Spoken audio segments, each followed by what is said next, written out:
హారిక.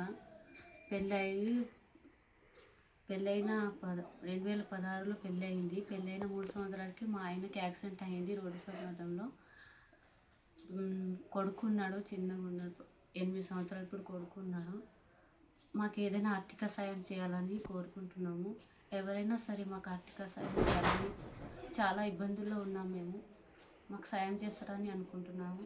మా మామ ఉన్నాడు, మాకు పోషిస్తున్నాడు. కానీ తను చేసే పని అంటే వయసు అయిపోయింది మా మామకి. మాకు పోషించేంత స్తోమత మా మామకి లేదు.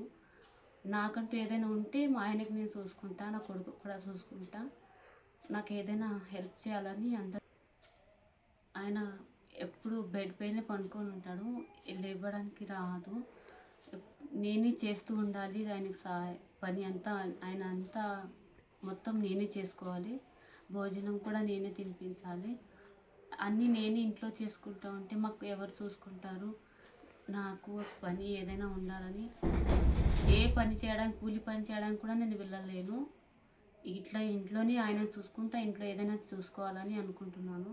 ఏదైనా మీకు తోచినంత సాయం చేయాలని కోరుకుంటున్నాను.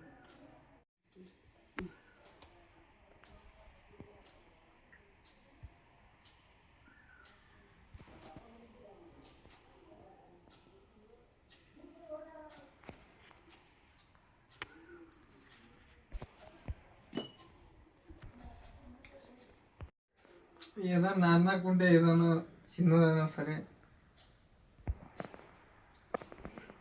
అప్పుడు నేను ఆటో డ్రైవింగ్ చేస్తుంటే ఆటో నడిపిస్తుంటే మా భార్య నా కొడుకు మంచిగా చూసుకుంటుంటే నా యాక్సిడెంట్ వల్ల నా కాలు చేతులు మొత్తం పడిపోయినాయి. ఇప్పుడు 7 సంవత్సరాలు అవుతుంది. నాకు ఎలాంటి ఇది కూడా ఆరోగ్య సరిగా సహకరించలేదు.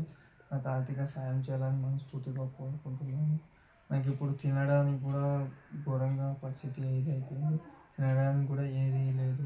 మా నాన్న కూడా వయసు అయిపోయింది. మా నాన్న కూడా ఇప్పుడు పని చేయాలని చేత అయితే లేదు. మాకు ఎవ్వరు కూడా సాయం చేయలేరు. ఇప్పుడు దాకా ప్రభుత్వం నుంచి కూడా సాయం అందలేదు. ఈ పరిస్థితిని చూసి ఎవరైనా దాతలు అన్న సాయం చేయాలని కోరుకుంటున్నాను.